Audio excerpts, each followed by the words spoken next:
Hello. Hopefully you're there. Oh, I do see some people popping up. How are you? My name is Brian Beneduce. This is my very first live Facebook. Um, so I just want to say, so even though we're communicating through a computer screen, I still have this fear of speaking in public. Obviously, much worse when we're on stage with hundreds in the audience. But I'm telling you, and remember this. Yeah, this big tough guy who can bench 400 pounds, and even at my age, 59, I was a bouncer at some bars when I was younger, built up an incredibly successful company, even though for years I was deathly afraid to leave my house. This fear, this beast, as I call it in my books, it would never leave me alone. I hated sleepovers as a kid. I never slept I faked it till dawn. Then I slept for about an hour, if that, and then I pretended I did. Throat closing, heart racing, fear of going blind. I had to look cool, even at a young age, in front of my buddies. Never told anyone. In high school, the beast was worse. Dates and ski trips and baseball games, everything you could think of. Getting a haircut, going to the mall, and going up for communion in church. Family gatherings, restaurants. This was a pattern of what I call my anxiety tree. The roots of this tree started around 5 years old with intense worry and like nervousness. Never told anybody. As I grew, so did the tree. Because, you're doing more. The what ifs start to manifest. What if I look foolish in front of my friends? What if my throat closes? What if my heart races so fast I pass out? Along with the yeah buts. Hey Brian, want to go skiing?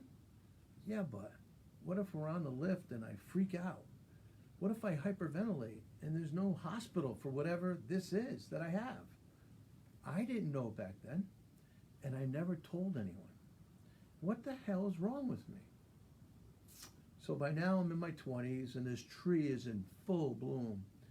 The roots of constant worry and shame and self-doubt and comparing, and now filling the tree trunk with anguish and complete misery. The branches of this tree stem out to every single bend and curve in my life. Planes and trains and tunnels and bridges and elevators. So by this time I'm married with two beautiful kids. My dad's company, which I worked for, it went out of business. I went to work for him as a mechanic right out of high school. And the only thing I knew was fixing the machines that make these plastic bottles. I knew I wanted to be successful. I knew deep down I wanted freedom. I knew I wanted a life for my family I could be proud of. Deep down I had it in me. Somewhere I knew. But this cage, this prison of absolute fear something was stopping me. And I cried and suffered in silence for so many years, and I never told anybody. What is stopping you? What is holding you back? If we were good friends, would you tell me about it? Would you confide in me? What about your partner? Would you confide in your partner? I know I didn't. Not even my wife of over 30 years, and I knew her since we were 15 years old. We all have something that either slows us down, stops us, pins us to the ground, or sometimes buried us and keeps us hostage. We feel completely trapped, sometimes paralyzed with fear. I honestly believe the bruises you can't see are sometimes worse than the ones you can. For me, it's always been anxiety, plain, straightforward, paralyzing anxiety, until it became agoraphobia, the absolute fear of leaving your safe place. I can't remember a time in my life when I was not feeling the crawling, sickening anxiety that comes in different forms, and sometimes all combined and strikes at will.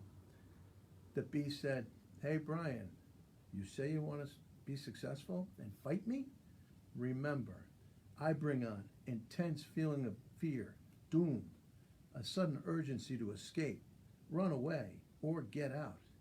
The fear that you may lose control of your thoughts and actions, dizziness, nausea, and vomiting, a feeling like you might pass out, trembling or shakiness, weakness, difficulty breathing, pounding, racing heart, hot and cold flashes, chest pains, hands and feet may feel numb, You may be lightheaded or woozy, irrational thoughts, and a number of other physical, psychological, and emotional symptoms. Now get out there, go sell, and build your business. I remember in grade school when I was in front of the class and I pooped my pants out of fear of being in front of the class. Or when my car broke down in the middle of the George Washington Bridge on my way to a sales call, and the thought of staying in the car high up on that bridge until a tow truck would come led me to run off that bridge in my suit and my dress shoes until a cop stopped me. He took me back to my car, only for me to run off again in the other direction, actually getting taken away in handcuffs because I wouldn't stay with my car. I might have said something I shouldn't have said, all out of fear, and I never told anybody. Or when I went to meet what would become my first client in my plastics business I built, and I had to make sure I mapped out and rehearsed the closest route to the hospital, just in case my throat would close and I couldn't breathe. As the owner of a successful gym, I was a power lifter, and I competed in power meets, actually only one, because there was a stage and I had to look out into the audience as you lift the weights. You can't hyperventilate with 650 pounds on your back. And I never told anybody. And there's so many other times where my internal experience was completely opposite to my external, self-confident, successful appearance. I've always asked myself, what would my life look like if I didn't feel paralyzed with fear every time I ventured out of my safe space, my office, or my home? I remember the relief I felt when I learned that my condition, yes, it's a condition, a mental disorder, backed up in a few pages in medical books. Agoraphobia, a type of anxiety disorder in which you fear and avoid places or situations that might cause you to panic and make you feel trapped, helpless, or embarrassed. I learned this at 37 years old. It took me a few years to overcome it, but I did, because I wanted to, and it's very, very important. A very successful New York Times best-selling author who actually rewrote my first book, he said in the foreword, and I quote, "Brian's story is not a tragedy, it is a triumph." Humbly, I have to agree with him. I have not had a panic attack or restricted anxiety in over 18 years. I've traveled all around the world. I've built up an incredibly successful packaging company, and now I speak to hundreds, if not thousands, about the simple but effective tools that help me cure myself and manage it to this day, and even use it, all of them, when I get on stage to speak in public. If you told me 20 years ago that I would be telling my story to the world, get up on a platform and talk about it, I would have bet my life you were wrong. There is a saying which I love, and I use it to this day.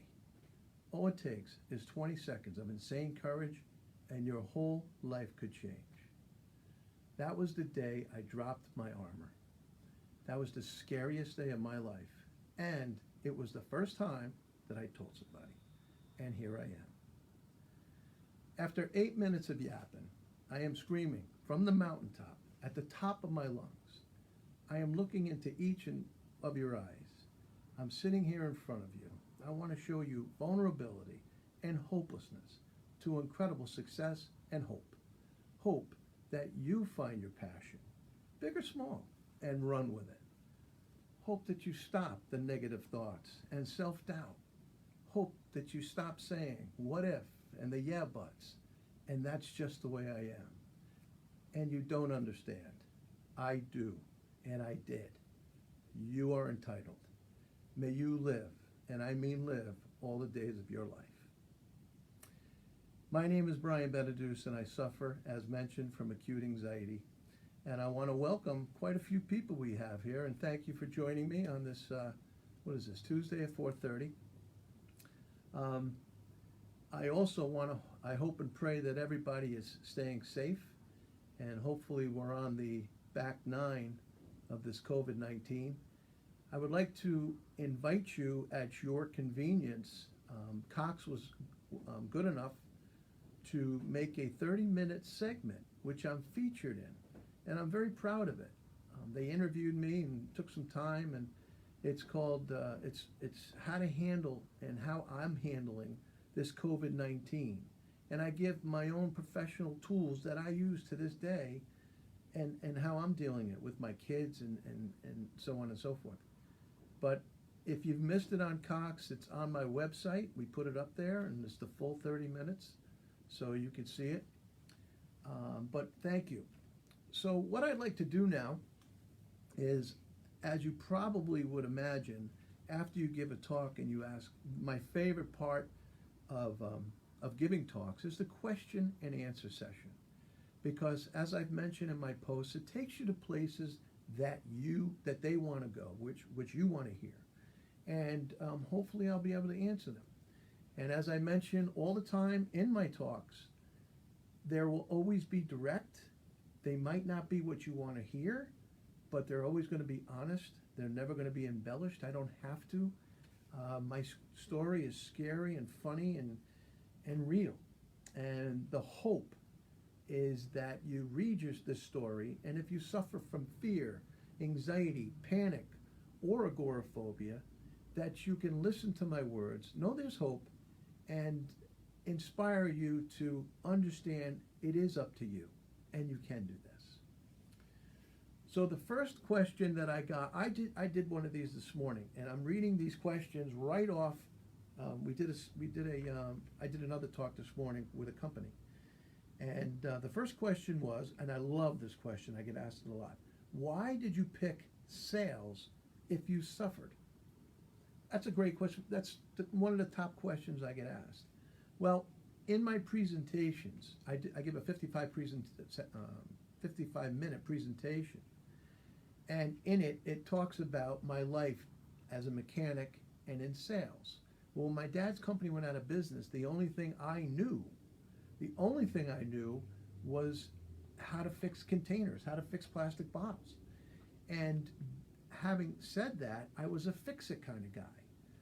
But all the salesmen that came into my dad's company, they had these nice cars, and they always dressed nice, but more importantly, they had what I've always wanted in my head as well as my heart, and that's freedom.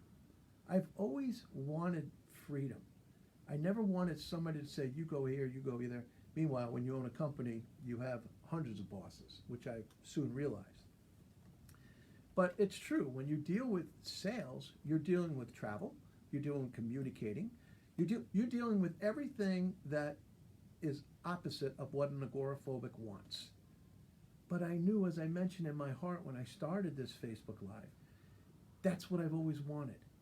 And as they say in that movie, sometimes the best path is the most tortured. I think it's from Draft Day, and I'm paraphrasing. I'm getting it wrong. And I think my path was the sales path, because I was semi-retired at 42 years old.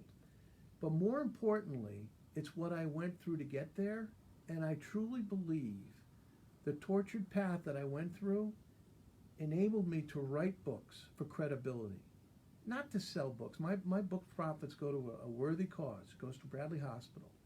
But for people to understand what I went through, and it's okay, and where I am on the other side. So when I get up and I talk and I tell them my stories of these tragic stories, and there's a lot of sales stories involved, because they are tragic. There's a lot of embarrassing moments now that I think about it. But it's what I wanted, and the only way to get there was to go through that hell, if you will. So it's, and I talk about a lot of those stories, and I'm not going to do it now. We've got plenty of time to do it in the future. But yeah, that's why I chose sales, because I knew that was my path. This is what I knew, fix-it kind of guy, and I used to go in and teach people and talk to people, and they'd give me their problems that they're having with their containers, and I would hopefully help them fix them. And that's what the likability factor started there, and that's how we became successful in sales. So that's abbreviated question of the answer of the first question. What did you mean by drop your armor? Drop your armor is one of the tools that I use. They're simple tools. You can't see it, but it says keep it simple. Because I'm a simple guy. And once I found out what it was, being that it was panic and anxiety, I needed to fix myself. One of the first thing that one of the first things I had to do, and it was the toughest thing, was let this bully, let this beast come in and do what you're going to do. I suffered for decades emotionally. This anxiety tree was full of every fear you can imagine. And your imaginary fear can sometimes far exceed what could be real. Not all the time, but a lot of the times, believe me. When this starts at 5 years old and you learn at 37 what it is. So I had to fix it. And my second book, titled Anxiety Warrior, I love the title because it's a double meaning. It was being tough enough or having the will, with the help of Rocky, which I talk about all the time, the inspiration of Rocky. I don't mean to go all over the place, but sometimes you have to. It helped me fight. I cried in my truck.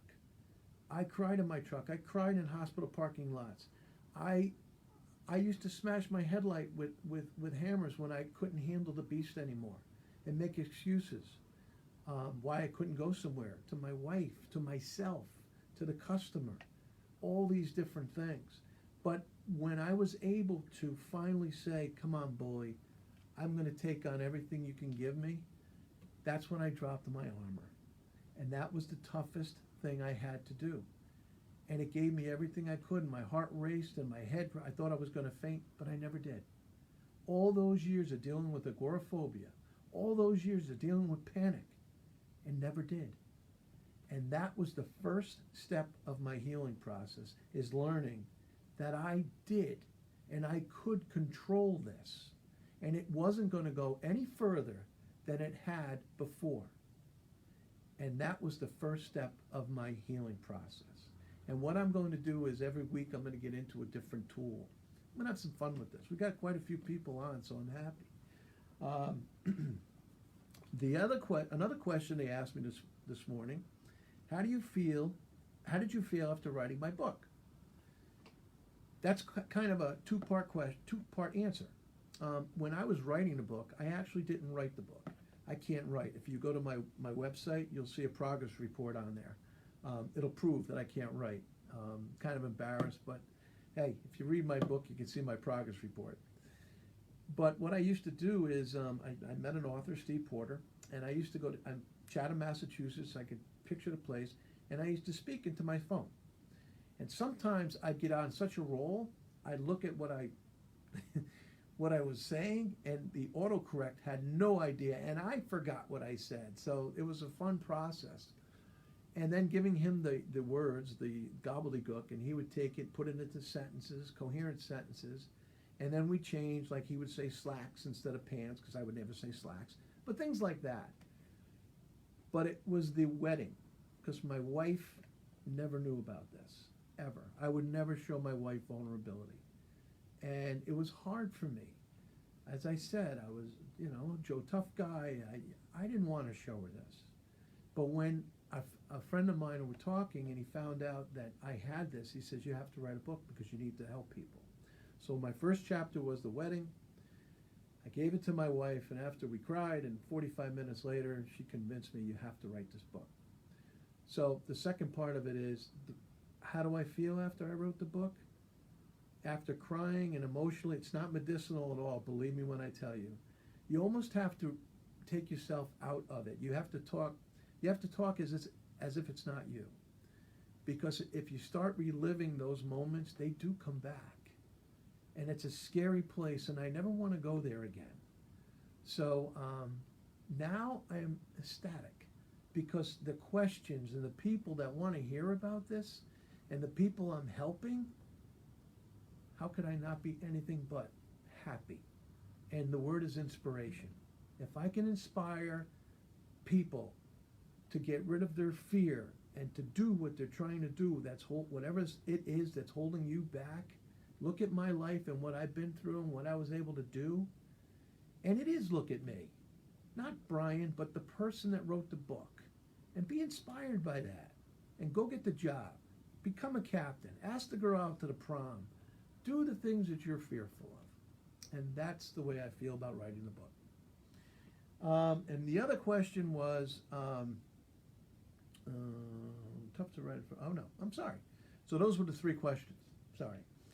So next week, what I'd like to do is, as I mentioned, I have a 55-minute presentation. It's called Fierce Fortune, which we're changing to Scared Strong, which we like a lot better than Fierce Fortune. That's gone. And maybe one day I'll do that, but there's TED Talk. There's a TED Talk that we have out now. I haven't had a chance to talk because of this COVID-19. We've had 11 talks that we had to postpone. So I can't wait to get out there. Like everybody watching and everybody in the world, me talking is nothing compared to what people can and want to do. But in my little world, I want to help people and I want to get out there and talk. So next week at 4:30 on Tuesday, I'm going to give my very own TED Talk. And it's about 19 minutes long, and we can answer questions after that. And the last thing I want to say is I have my own quotes. I have over 100 of them. Somebody bet me, and he's laughing because he's watching now, and I did win. And he bet me I didn't have over 100 quotes. Well, I wrote quite a few books. They've never been published because they're sitting in my briefcase. When you've got time on your hands, you write one of them, see you on the field, which is all the analogy of baseball and business. Another one's called A View from an Owner. It's me and what I would do if I was coming into my office as a salesperson, and it's what I would want to see. And it's going to help a lot of people. And it also has a lot to do with fear and anxiety. And the third thing I want to say, and I want to end with this, is if you suffer, you have to trust the process. You have to know it is a process. You have the rubber band effect, which we'll talk about. You have drop your armor. You have act as if. You have nobody's coming, good words, bad words. And all these take time to go over. So I want to keep this at 20 to 30 minutes. So I can't tell how much time we've been on or how much time we've got left. But that's really it for today. And again, I really want to thank everybody that's watching. And I hope you continue to watch. And go to my website. There's some cool stuff on there. I write some blogs. I got a friend of mine that cleans it up for me. Because again, I can't write. I know it's in my head. I write it out, but I don't know what compound sentences or where commas go, but he does that. That's his job, and he's great at it. But we got the website. It's a really nice website. Facebook. All I do on Facebook is inspirational stuff. So I'm seeing some names that I see follow me from time to time. My Instagram account will update every once in a while. LinkedIn, and that's about it. So please, if you have any questions, put them below. Put a link below, and I promise you, I will write them down. I'll get to them. We've got 164 questions that we can play with, but more importantly, I want to answer my Facebook questions. So thank you so much. Have a very safe day, and I will come to you again next week. Thanks so much. Take care.